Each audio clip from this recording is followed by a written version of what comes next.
비록 드라마상에서는 야율융서가 전쟁에 참패를 하고 온 소배압에게 수고했다는 말을 건네면서 마치 눈물을 머금고 용서해주는 것처럼 묘사되었지만 실제 역사에서는 소배압에게 입에 담지 못할 쌍욕을 했다고 전해지고 있습니다. 또한 강감찬의 퇴직에 관한 이야기도 드라마와는 다른 사실이 존재하는데요. 당장이라도 가죽을 갈기갈기 찢어발겨 까마귀밥으로 만들고 싶다만 니놈이 내 장인이라는 사실을 두고두고 감사히 생각해라. 소배압은 자신의 딸을 야율융서의 후궁으로 시집보냈으면서 동시에 야율융서의 여동생과 혼인을 했던 입장이었기 때문에 야율융서의 매제이자 장인이라는 매우 특이한 위치에 있었어요. 야만족치고는 비교적 온화한 성격이었던 야율융서는 결국 장인을 죽일 수 없다는 이유로 소배압을 어찌저찌 살려주지만 소배압을 따라 전쟁에 나섰던 거란의 다른 지휘관들 야율팔가를 비롯한 야율호덕, 아과달, 고청명, 작고와 같은 장수들은 전쟁에 대한 책임으로 참수당하는 비참한 최후를 맞이하게 됩니다. 패배에 대한 대가가 얼마나 무서운지 본보기로 보여줘야만이 이번 전쟁처럼 10만 대군이 전멸당하는 최악의 결과를 두 번 다시 가져오지 못할 테니까요. 동평군왕 소배압에게 근신처분을 명하노라. 또한 모든 관직을 박탈한다. 결국 귀주대첩 이후로 소배압은 실질적으로 패배에 가장 큰 책임이 있음에도 불구하고 알량한 목숨을 부지하게 됩니다. 하지만 60평생 쌓아온 모든 것을 한순간에 박탈당했다는 충격이 소배압을 괴롭게 만들었던 걸까요? 소배압은 1019년에 모든 것을 빼앗기면서 근신처분을 받은 이후로 시름시름 앓다가 1023년에 비참한 최후를 맞이하게 돼요. 그래도 한때는 나는 새도 떨어뜨린다는 명성을 거머쥐었던 거란군이 자랑하는 최고의 명장이었는데 인생사 세옹지마라고 그의 인생이 이렇게 될 줄 누가 알았겠어요. 동평군왕에 만족했다면 노년이 이렇게 초라하진 않았을 텐데 하필 살아생전 마지막 전투에서 고려 최고의 명장 강감찬을 만난 탓에 소배압의 인생은 결국 실패로 기록되고 마는데요. 그렇게 백전노장인 소배압이 세상을 떠나고 또다시 시간이 흘러 성군이었던 야율융서까지 세상을 떠나면서 거란족은 송과 고려 그리고 서하와 세력균형을 이루다가 1125년 아골타가 건국한 금나라에 의해 끝내 멸망하게 되면서 역사의 뒤안길로 사라지게 됩니다. 71세의 노장 강감찬 장군이 가져온 귀주대첩의 승리는 이처럼 고려와 거란의 운명을 송두리째 바꿔놓았다고 볼 수 있어요. 전쟁이 끝난 후 고려는 1231년에 몽골의 침입이 있기 전까지 대략 200년간 평화의 시대를 구가했고 반면에 거란은 패배에 대한 피해가 누적되어 국군이 점진적으로 쇠퇴하면서 결국 멸망의 길로 가게 된 것이죠. 동아시아의 패권을 완벽히 재편한 강감찬 장군의 위협. 역사가들이 귀주대첩을 3대 대첩으로 명명한 이유가 아마 여기에 있는 것 같은데요. 서경유수 강감찬을 문화실황에 명한다. 성운이 망극하옵니다. 현종은 거란과의 전쟁도 승리로 마무리 지었겠다. 강감찬과 힘을 합쳐서 더 살기 좋은 고려로 만들기 위해 강감찬을 고려의 2인자라고 할 수 있는 문화실황으로 승진시켰지만 이때 당시 강감찬의 나이는 무려 71세였습니다. 고려시대의 성인 남성의 평균 수명이 40대 초반인 것을 감안하면 가히 엄청난 고령이라고 볼 수 있는데요. 지금 나이로 환산하면 거의 100살이 넘는 나이라고 볼 수가 있겠죠. 물론 나이도 나이였지만 그동안 거란과의 크고 작은 전쟁으로 정신적으로나 신체적으로나 많이 지쳐 있었던 강감찬이었기 때문에 결국 강감찬은 문화실황으로 승진한 지 2달 만에 현종에게 사직을 윤허해달라고 요청합니다. 폐하, 소신의 나이가 어느덧 죽음을 바라보는 고의가 넘어싸웁니다. 이제 그만 공직에서 물러나 자연과 벗삼아 여생을 보내고자 합니다. 사직을 윤허해 주시옵소서. 경의 나이가 벌써 그리 됐단 말인가. 짐에게 생각할 시간을 주시오. 현종은 퇴직 의사를 밝힌 강감찬을 생각하면서 침전에 들어와 깊은 고민에 잠길 수밖에 없었습니다. 강조의 정변으로 왕위에 오르고 벌써 10년이란 시간이 지났지만 늘 어려울 때마다 강감찬의 도움을 받아왔던 현종이기 때문에 현종 입장에서는 강감찬이 없는 조정을 도저히 상상할 수가 없었어요. 이때 당시 현종의 나이가 여전히 20대에 불과했고 정신적 지주라고 할 수 있는 강감찬은 그에게 아버지나 다름이 없는 존재였거든요. 결국 현종은 고민에 고민을 거듭하다 강감찬을 불러 다음과 같이 말합니다. 문화실황,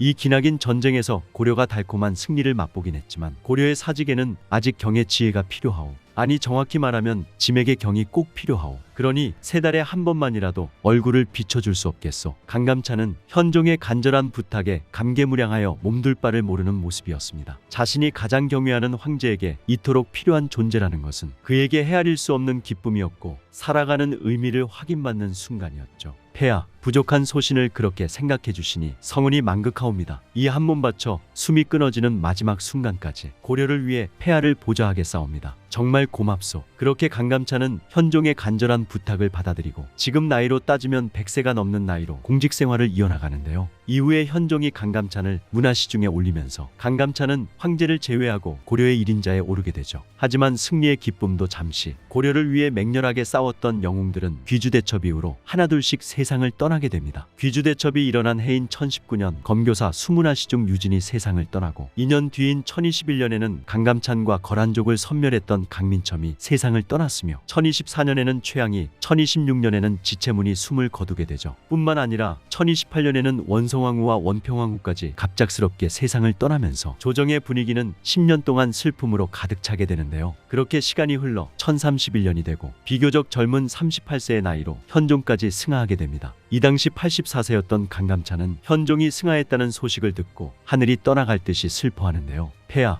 이대로 가시면 아니 되옵니다. 그런데 바로 그때 옆에 있던 내관양협이 흐르는 눈물을 닦고 품에 지니고 있던 것을 꺼내더니 강감찬에게 조용히 건네줍니다. 폐하께서 문화시중에게 남기신 마지막 편지입니다. 그러자 눈물이 맺힌 채로 현종의 편지를 조심스럽게 열어보는 강감찬. 문화시중, 경이 이 편지를 보고 있을 때면 난 아마 이 세상 사람이 아닐 것이오. 죽는다는 게 어떤 의미인지 살면서 단 한 번도 생각해 본 적이 없었는데 죽음이 가까워지니 이제야 조금 알 것 같소. 죽는다는 게 비로소 어떤 의미인지. 경은 나에게 정말 고마운 사람이었소. 때로는 나에게 직언을 해주는 좋은 신하였고, 때로는 나에게 말동무가 되어주는 좋은 벗이었으며, 때로는 나에게 든든한 나무가 되어주는 좋은 아버지이기도 했지. 아비 없이 자라온 나로서는 경의 존재가 얼마나 큰 위안이 되었는지 모르오. 아마 경이 없었다면 이 힘든 자리를 감내할 수 없었을지도 모르겠구려. 다시 한번 말하지만 정말 고맙소. 강감찬은 현종의 진심 어린 마음을 전해받고 하염없이 눈물을 흘리고 말았습니다. 자신의 의견을 깎아내리는 동료 신하들과는 달리